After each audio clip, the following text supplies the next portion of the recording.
Dua unit kendaraan roda 4 dan 2 unit sepeda motor terlibat kecelakaan beruntun di Jalan Raya Maijen Panjaitan, Kota Malang. Satu orang korban, yakni pengendara sepeda motor, terpaksa dilarikan ke rumah sakit karena mengalami patah tulang. Tabrakan beruntun yang melibatkan 2 unit kendaraan roda 4, yakni 1 unit mobil minibus dan 1 unit mobil truk box serta sepeda motor, terjadi di Jalan Raya Maijen Panjaitan, Klojen, Kota Malang. Kecelakaan tersebut bermula ketika mobil minibus dengan nomor polisi N1081P yang dikemudikan oleh Widya, warga Mutiara Jingga, Kota Malang, melaju dengan kecepatan tinggi dari arah timur ke barat. Saat tiba di Jalan Maijen Panjaitan, mobil naas tersebut berjalan terlalu ke kanan sehingga menabrak mobil truk dari arah yang berlawanan. Akibat tabrakan tersebut, truk box dengan nomor polisi B9851FXS yang dikemudikan oleh Ilham Ilfani terguling. Selain menabrak truk box, mobil minibus tersebut terus melaju dan baru berhenti setelah menabrak 2 unit sepeda motor. Salah satu pengendara sepeda motor harus dilarikan ke rumah sakit karena patah tulang. Yang mobil kuning dan dari timur, kenceng, gitu, terlalu nganan, mungkin ngantuk orangnya. Nah ini dari barat, pelan ya agak pelan ya 20 lah, 20-30. Kalau itu ya mungkin 60-an. Terus ini takut, tambah nganan menghindar dikit gini. Menghindar tambah kena tengahnya. Misalnya nggak menghindar mungkin depannya yang kena. Tapi misalnya nggak ada mobil ini ya ini habis ini. Mungkin gitu. Saya kan di sana, tahu-taunya udah nganan langsung berak gitu. Itu ada sepeda motor, Pak? Jelas sepeda motor tadi kan itu mental. Itu ya Pak, brionya mental gini. Belok situ ada motor di situ. Motor parkir? Iya. Berapa motor, yang Pak, takut itu loh, minggir ya kena itu katut. Yang sing terlalu parah sing depan itu. Satunya nggak begitu parah. Berapa motor Pak yang ditabrak? 2. Yang hancur yang satu itu. Kalau korbannya berapa Pak? 1. Sementara itu, pihak kepolisian Satlantas Polresta Malang Kota yang turun ke lokasi kejadian melakukan olah tempat kejadian perkara serta mengevakuasi 4 kendaraan yang terlibat tabrakan beruntun tersebut ke unit Laka Lantas Polresta Malang Kota. Polisi juga belum memastikan penyebab dari kecelakaan tersebut karena para korban belum bisa dimintai keterangan.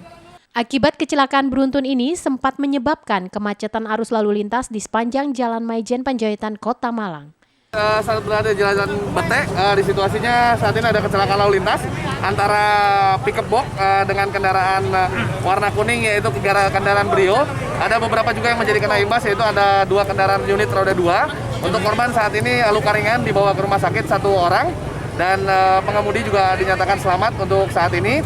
Kita sedang melaksanakan evakuasi 2 kendaraan tersebut karena untuk pickup box-nya saat ini terguling di sisi jalan. Untuk arus lalu lintas sementara kita alihkan yang dari arah Jalan Bandung menuju ke arah jalan sekitaran Jembatan Suat.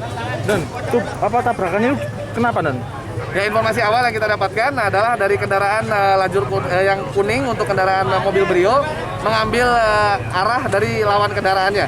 Sehingga dari kendaraan pickup box menyatakan bahwa dia terkejut dan membanting setir. Simon Alfredo melaporkan. Tim Basarnas bersama TNI, Polri, dan relawan berhasil menemukan 1 orang dari 2 orang korban yang terseret banjir Sungai Konto, Kecamatan Ngantang, Kabupaten Malang.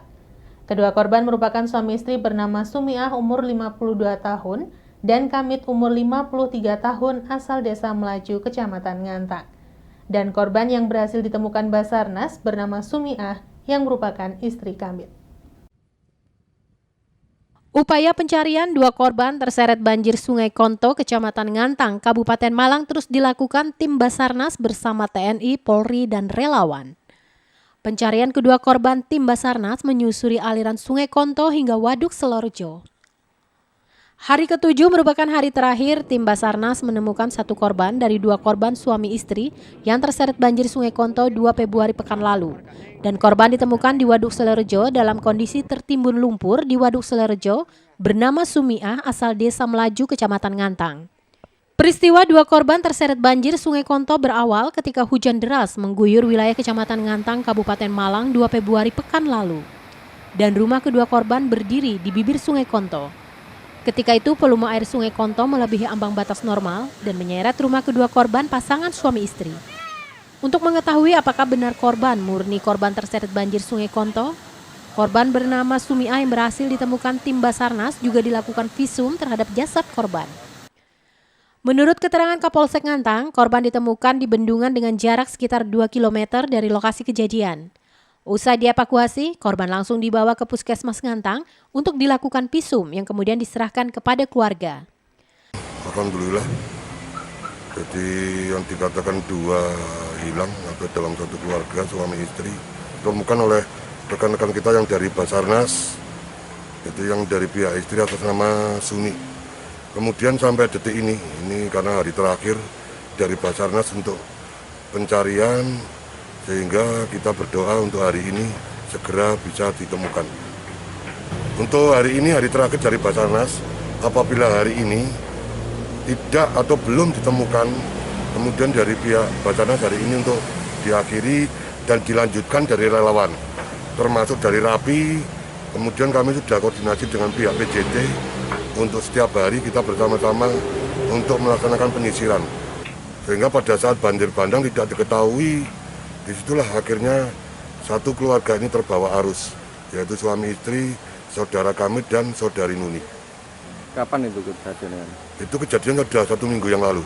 Meskipun Basarnas menghentikan pencarian satu korban terseret banjir Sungai Konto bernama Kamit, rencananya tim relawan akan terus melakukan penyisiran di sekitar Waduk Silorejo sebagai upaya pencarian jasad korban terseret banjir Sungai Konto. Yanto Yancong melaporkan. Aksi pencurian sepeda motor milik seorang guru di Sekolah Dasar Negeri Kota Malang terekam kamera pengawas atau CCTV. Saat melakukan aksinya, pelaku nampak menyamar menjadi orang tua siswa yang tengah menyerahkan tugas ke sekolah. Dalam aksi yang terekam CCTV milik SDN Saujajar Kota Malang 1 ini, terlihat pada pukul 9:08 seorang pria nampak mengecek kondisi sekolah yang pagarnya tengah terbuka. Pelaku kemudian mengikuti seorang wali murid yang tengah mengantar tugas anaknya ke sekolah. Pelaku kemudian mulai melakukan aksinya dengan terlebih dulu mencoba membuka kunci sepeda motor milik salah satu guru yang tengah diparkir di halaman sekolah. Pelaku kemudian kembali keluar sekolah dan tidak lama pelaku kembali masuk lagi ke dalam dan langsung membawa kabur sepeda motor milik korban. Aksi pencurian berlangsung cepat, hanya sekitar 2 menit saja. Kepala Sekolah SDN Saujajar 1 Malang, Rini Wasita mengatakan bahwa para guru memang ada kegiatan di sekolah dan saat kejadian sedang dilakukan kerja bakti di sekolah, sehingga halaman sekolah dalam keadaan sepi. Sementara itu, kejadian pencurian ini merupakan kedua kalinya di sekolah ini. Di pagi itu kebetulan kemarin kan kami baru mendapat surat edaran dari Mendagri ya. Kemudian teman-teman saya kumpulkan semua untuk melakukan rapat koordinasi. Nah, kemudian pada pukul 9 kami saat rapat itu memang keadaan sepi.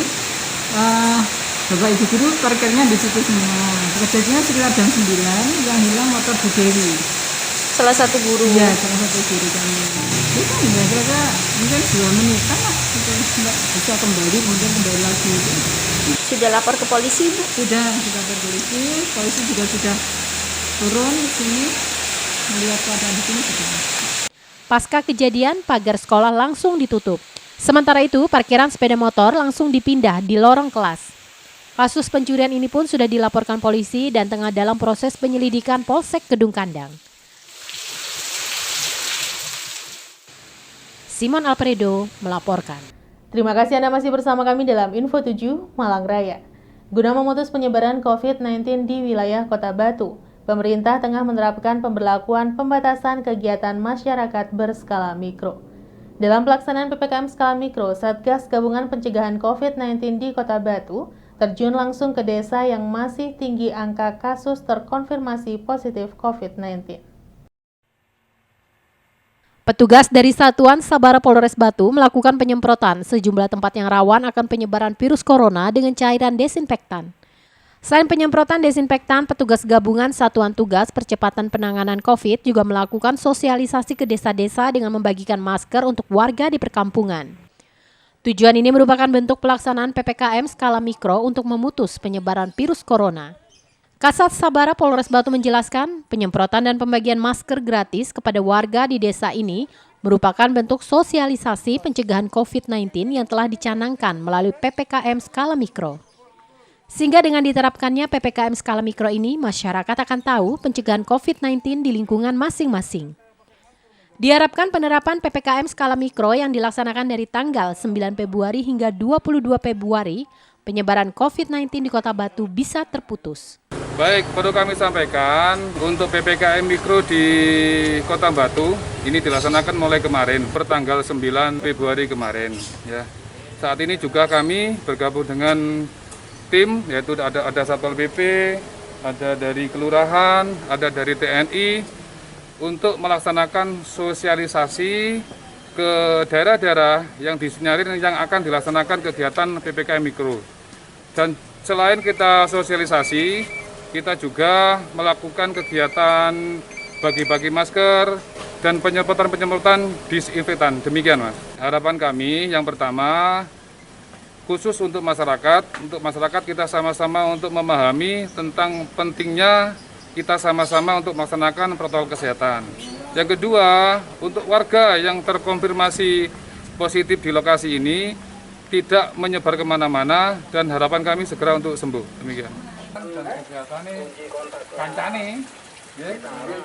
Yanto Yancong melaporkan. Peduli dengan korban bencana Mamuju, Kapolres Batu AKBP Catur Cahyono Wibowo memberikan bantuan beras kepada warga atau mahasiswa Mamuju yang tinggal di Kota Batu. Bertempat di Mapolres Batu, sebanyak 10 perwakilan mahasiswa Mamuju yang keluarganya terdampak bencana alam menerima bantuan beras dari Kapolres Batu. Bantuan beras sebanyak 100 paket diberikan langsung oleh Kapolres Batu AKBP Catur Cahyono Wibowo didampingi sejumlah pejabat utama di lingkungan Polres Batu. Salah satu mahasiswa asal Mamuju mengaku sangat berterima kasih kepada Kapolres yang mau peduli dengan korban bencana alam. Karena bantuan yang diterima bisa mengurangi beban kebutuhan keluarga maupun mahasiswa yang terdampak bencana alam. Ya, yang pertama bantuan ini cukup membantu bagi adik mahasiswa, khususnya Mamuju, Majene, dan seputarannya yang terdampak bencana alam. Ya, kami sangat berterima kasih kepada Bapak Kapolres yang sekiranya sudah mengulurkan tangan untuk membantu adik-adik mahasiswa untuk mengurangi beban mereka. Mungkin itu yang saya sampaikan.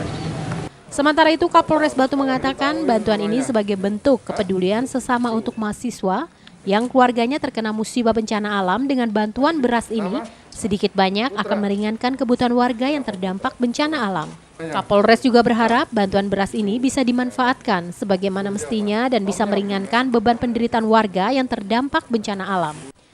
Kita dari Polres Batu dalam rangka tali asih untuk korban pada Majene, mahasiswa-mahasiswa yang ada di seputaran Kota Batu yang notabene keluarganya di sana sedang mengalami musibah, makanya kita berikan bantuan tali asih. Harapannya kita semoga dapat meringankan beban daripada keluarga dan para mahasiswa di sini yang tinggal di sini, menetap tidak kembali ke kampung, dapat meringankan beban mereka dan bermanfaat bagi mereka semuanya. Kita menjalin komunikasi aja, begitu. Yanto Yancong melaporkan. Terima kasih Anda masih bersama kami dalam Info 7 Malang Raya. Menjelang Hari Raya Imlek tahun 2021 yang jatuh pada hari Jumat besok, produsen dupa di Kota Malang banjir orderan. Permintaan dupa dari produsen dupa beraroma di Kota Malang jelang Imlek tahun ini meningkat hingga 25%. Datangnya Hari Raya Imlek memberikan berkah tersendiri bagi masyarakat, khususnya kalangan pedagang dan pengusaha pernak-pernik Imlek. Salah satunya yakni produsen dupa beraroma di Kota Malang. Menjelang Imlek yang jatuh pada Jumat besok, produsen dupa beraroma yakni Dupalo di Jalan Terusan Sigura-gura banjir permintaan. Permintaan akan dupa sendiri meningkat hingga 25% dibanding hari biasa. Dupa yang paling banyak diminati pada Imlek kali ini yakni dupa berwarna merah. Menurut Rosa Amelia, salah satu produsen dupa betora di Kota Malang mengaku bahwa jelang Imlek tahun ini permintaan meningkat di kisaran 25%. Permintaan selain datang di berbagai wilayah di Indonesia juga datang dari beberapa negara di luar Indonesia. Rosa menambahkan bahwa untuk dupa beraroma sendiri tidak berpengaruh pada kesehatan apabila mencium aroma asapnya, karena dibuat dari bahan-bahan alami yang baik untuk kesehatan. Sehingga dupa aroma tidak hanya diminati oleh kalangan agama tertentu, akan tetapi diminati oleh seluruh kalangan. Karena dupa merupakan sarana dalam memberikan pewangi di dalam rumah. Untuk membuat dupa beraroma sendiri, pihak Dupalo mencampur serbuk dupa dengan minyak wangi dari berbagai tempat alam di Indonesia. Setelah dicampur dengan berbagai minyak rempah sesuai jenis yang diinginkan, dupa tersebut kemudian dikemas dan siap dijual. Untuk harga dupa sendiri dijual mulai dari harga puluhan ribu hingga ratusan juta, tergantung ukuran dan jenisnya. Alhamdulillah selama pandemi ini kita masih standar saja, cuman memang tidak terlalu menurun juga tidak terlalu naik signifikan, kurang lebih 20%-an lah kita naiknya gitu. Pangsa-pasarnya kemana saja Bu? Untuk pangsa, alhamdulillah sudah sampai ke Indonesia, baik dari Indonesia bagian timur maupun ujung barat, juga sampai ke Malaysia. Permintaan pasar produknya hampir semua, ada yang pasta, yang bentuk pasta, ada yang bentuk stick, ada yang bentuk buhur gitu. Buhur itu serbuk. Kebanyakan pada saat Imlek atau pada hari-hari tertentu? Hari-hari tertentu ada, hari-hari biasa juga alhamdulillah kita juga sering disibukkan untuk tetap kirim-kirim. Simon Alfredo melaporkan.